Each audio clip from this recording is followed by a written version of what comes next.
La mesure a fait l'effet d'une onde de choc sur le continent. La France multiplie par 10 les frais de scolarité pour les étudiants étrangers hors Union européenne. 10 jours après l'annonce, le débat reste vif sur les campus français, mais aussi dans les établissements français à l'étranger. Je vous propose de regarder ce reportage d'Audrey Herman et on revient tout de suite après sur vos contributions à ce sujet. C'est une nouvelle qui continue de secouer le petit monde de l'enseignement universitaire français. Nous avons donc décidé que les étudiants internationaux qui ne résident pas dans l'espace économique européen paieront des frais d'inscription correspondant approximativement au tiers du coût réel de leur formation. Jusqu'à présent, les étudiants étrangers étaient logés à la même enseigne que leurs camarades français. Ils versent 170 € pour une année de licence, 243 € pour une année de master et 380 € pour une année de doctorat. Les frais universitaires des étudiants extra-européens passeront dès septembre 2019 à 2 770 € pour la licence et 3 770 € pour les années supérieures. Un coût qui aura également des répercussions pour les étudiants de demain dans les lycées français de l'étranger. Alors on peut parler de scolarité menacée à la fois pour le supérieur et aussi pour le secondaire parce qu'aujourd'hui les familles qui font le choix de l'école française à l'étranger, c'est un vrai choix de la francophonie, de la France, d'un système de valeurs et les gens qui n'auront plus la certitude qu'ils pourront mettre leurs enfants dans le supérieur en France parce qu'ils n'en auront plus les moyens, vont remettre en cause aussi ce choix de l'enseignement français à l'étranger. Donc on va avoir un effet complètement pervers. Le président de la République souhaite doubler les effectifs du réseau de l'enseignement français à l'étranger d'ici 2027. À mon avis, au contraire, on va devenir moins attractif et on risque de perdre des élèves qui vont s'orienter vers un autre système. Mais au-delà de l'aspect purement financier, c'est toute une communauté de valeurs qui s'effondre. Ces gens-là, étrangers, ont côtoyé leurs camarades français pendant parfois 15 ans de scolarité. Et du jour au lendemain, on leur dit maintenant vous êtes exclus, vous ne faites plus partie de cette communauté, vous allez faire partie d'une communauté d'étrangers qui doivent payer 15 fois ce que vous payez. Une nouvelle mesure qui pourrait entraver le rayonnement de l'enseignement français à l'étranger. Quant à l'objectif comptable du gouvernement, il pourrait aller à l'encontre de la tradition française d'accueil des élites intellectuelles du monde entier. Alors comment expliquer une telle mesure drastique? Quelles seront les conséquences pour nos étudiants africains? Beaucoup de réactions à notre question de la semaine. Pour vous répondre, Hugues Moussi, chercheur à l'UNESCO, bonsoir. Bonsoir. La première contribution nous vient de Guinée-Conakry. Boubacar Binta Diallo nous dit « Seules les filles et les fils de dirigeants africains peuvent venir étudier en France. Les autres n'ont jamais eu l'opportunité. » Quel est le profil des étudiants africains qui viennent étudier en France, Hugues Moussi? Alors, je vais répondre par deux chiffres. Le premier, c'est qu'il y a en France aujourd'hui, en 2017, environ un peu moins de 350 000 étudiants, dont la moitié, 45-50%, viennent du continent africain. Et eux-mêmes se répartissent pour moitié entre les pays du Maghreb, particulièrement le Maroc, l'Algérie, un petit peu moins la Tunisie, et les pays d'Afrique subsaharienne, avec des cohortes assez importantes de pays comme le Sénégal, comme le Cameroun ou la Côte d'Ivoire. Donc on a environ 150 000 étudiants du continent africain en France et je ne pense pas qu'ils soient tous fils ou filles de dirigeants. Par ailleurs, pour pondérer un peu ça, il faut voir aussi que l'Afrique, et en particulier l'Afrique subsaharienne, est un des continents, une des régions du monde dans lesquelles la population étudiante est la plus faible. On arrive à 10% d'étudiants dans la classe d'âge, disons, des 18-24 ans.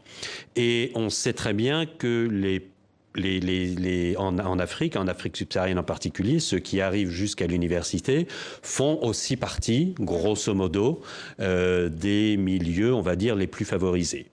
Donc si on met tout bout à bout, je crois que c'est un peu une caricature de dire qu'on n'a que des fils et des filles de dirigeants. C'est vrai que, grosso modo, en Afrique, par ailleurs, sur le continent, les populations plutôt plus privilégiées sont celles qui accèdent à l'enseignement supérieur. Et qu'est-ce qui explique que cet attrait des étudiants africains à suivre leur cursus en France?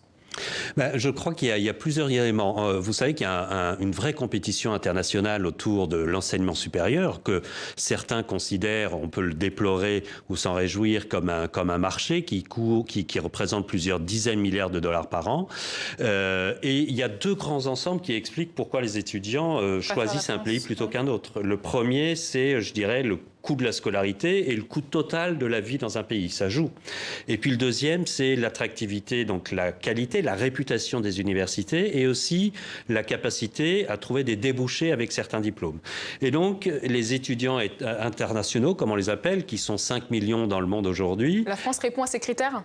La France répond à ces critères, je pense, d'abord parce que la scolarité n'est pas très chère. D'autre part, il y a un certain nombre, la tradition universitaire française, même si la France est plutôt mal classée dans le classement de Shanghai, est assez forte. Et puis, il faut bien le dire, et on l'a vu avec le nombre d'étudiants qui viennent du continent africain, il y a aussi une relation qui est liée à l'histoire et à la francophonie.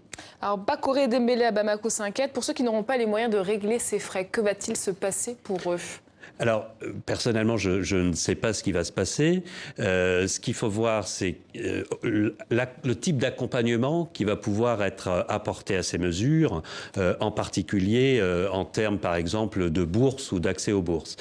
Ce que je peux faire, simplement, c'est donner une réponse sur la base de ce qui existe et de ce qui a existé. Il y a 3 pays de l'OCDE qui ont pris des mesures dans les 10 dernières années et pour soit baisser, mais je ne vais pas revenir sur cet exemple, c'est la Nouvelle-Zélande, soit augmenter les frais d'inscription. Le Danemark et la Suède en 2004 et en 2011. La Suède, par exemple, entre 2011 et 2012, a perdu 80% en flux annuel des étudiants internationaux qui venaient s'inscrire dans les universités suédoises. Alors pour elle, Hadj Ousmane Badamassi, la France veut tout simplement attirer les étudiants asiatiques. Pourquoi la France chercherait-elle à diversifier la provenance de ces étudiants étrangers? Alors, c'est une possibilité. Comme je le disais, il y a une compétition internationale très forte. 200 millions d'étudiants dans le monde, 5 millions d'étudiants internationaux. Et les plus importantes cohortes d'étudiants internationaux viennent d'Asie. Avec les Chinois, il doit y avoir 750 000 Chinois qui sont des étudiants en mobilité, les Indiens, les Sud-Coréens.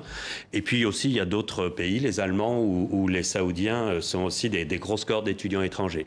Donc je pense que tous les pays en réalité et tous les pays qui développent des politiques d'attractivité pour leurs universités essaient d'attirer des étudiants de partout dans le monde, mais se fixent aussi sur les marchés, si je puis dire, ou les corps d'étudiants les plus importantes, donc les étudiants asiatiques.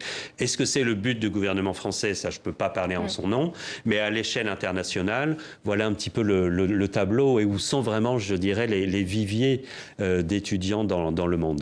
En tout cas, Ibrahima Cissé a son avis. Pour lui, cette mesure est une façon d'apporter des réponses face à la montée du populisme. Montrer que la France est aux Français, peut-on voir un lien entre ces mesures et le climat politique en France? Alors écoutez, c'est une question très politique. Je ne vais pas y répondre directement parce que je ne le saurais pas. Par ailleurs, j'ai fait des études d'histoire et j'ai tendance à penser que pour mettre des grands mots sur des événements, il faut peut-être attendre un petit peu. Ce que je crois, c'est qu'au niveau international, j'en reviens à cette idée, il y a une compétition et que les pays essaient, en fonction de leur capacité d'attractivité, de trouver les mesures entre attirer le plus grand nombre d'étudiants pour créer finalement de l'influence politique et en même temps couvrir les contraintes budgétaires qui sont celles des universités. Moi, je vois le débat pour l'instant technique à ce niveau-là. Certains, à l'image de Fofana Amso, pensent que les étudiants ont déjà tourné le dos à l'Europe. Ils préfèrent aller, par exemple, au Canada. C'est une réalité, ça? Alors, l'Europe, à l'échelle des étudiants internationaux, reste la première destination, avec essentiellement le Royaume-Uni, plus de 450 000 étudiants, la France, 350 000, l'Allemagne aussi, l'Italie, l'Espagne dans une moindre mesure. Mais c'est vrai que ces dernières années, le groupe des pays, je dirais, anglophones, en particulier le Canada et l'Australie, alors ça dépend des chiffres, je vais peut-être faire un petit peu du mal à certains, mais sont passés devant la France. Donc il y a une attractivité plus grande. Justement, après la France, quels sont les pays prisés par les étudiants africains? Alors, par les étudiants africains, il y a le Canada, la Belgique, l'Allemagne, l'Italie. La Russie l'a été, je ne suis pas sûr que ça le soit encore. Donc il y a un certain nombre de pays européens et puis effectivement les grands pôles d'attraction qui sont les pays anglo-saxons, États-Unis, Canada, Australie et Angleterre. Mais alors il faut voir ici que les coûts sont souvent beaucoup plus importants. On a des tranches de coûts qui sont autour de 15 000 $, par an par élève dans les universités publiques. Je ne parle même pas des universités privées. Ali Guindo à Bamako, ce pragmatique politique. Selon lui, il faut apprendre de cette décision. Mieux vaut investir dans la recherche et développer les infrastructures en Afrique. Quelles sont les universités africaines qui tirent leur épingle du jeu sur le continent ? Alors, dans le dernier classement de Shanghai, si on prend que ça comme critère, qui date de 2017, il y a 500 universités classées dans le monde. Il y a 6 universités africaines, 5 en Afrique du Sud, à commencer par l'université du Cap, Witwatersrand, Stellenbosch, et une université en Égypte, qui est l'université du Caire. Donc, il y a peu d'universités qui sont dans le peloton de tête, même si on peut bien entendu revenir et critiquer les critères de choix et les critères classement de Shanghai. Par ailleurs, moi je pense que notre téléspectateur a raison. Un des gros enjeux au fond, c'est de développer davantage la capacité, les universités africaines, la recherche en Afrique. Il y a des mesures, je crois, qui sont prises dans ce sens. À l'UNESCO, nous on essaie de travailler avec les pays africains pour développer les systèmes d'enseignement supérieur, notamment aussi les passerelles entre toutes les possibilités qui existent aujourd'hui dans le tertiaire. Et je crois que c'est un enjeu fondamental. Il y a juste une petite chose qui est importante, c'est que les étudiants en mobilité, en fait, veulent de la mobilité, mais près de chez eux. Et je vais prendre un exemple très intéressant qui regroupe bien ça. Le Nigeria, il y a une vraie crise du monde étudiant. Il y a deux fois moins de places que de demandes. Pour les étudiants. Donc les Nigérians partent beaucoup à l'étranger. Pendant longtemps, le premier pays, c'était le Royaume-Uni, puis les États-Unis. Et depuis très peu de temps, vraiment ces dernières années, le Ghana est devenu la deuxième destination des étudiants nigérians. Je crois que ça, c'est quelque chose d'important, à la fois au niveau, dans le contexte du continent africain, et aussi de montrer que la mobilité, elle est parfois choisie, mais elle est parfois aussi subie, et que développer des universités, comme le font beaucoup de pays africains aujourd'hui, est aussi, pas seulement, mais aussi une solution qui me paraît très importante. Ce sera la conclusion de notre interview. Hugues Moussy, directeur de recherche et de développement à l'UNESCO. Merci d'avoir répondu à nos questions, aux questions des internautes.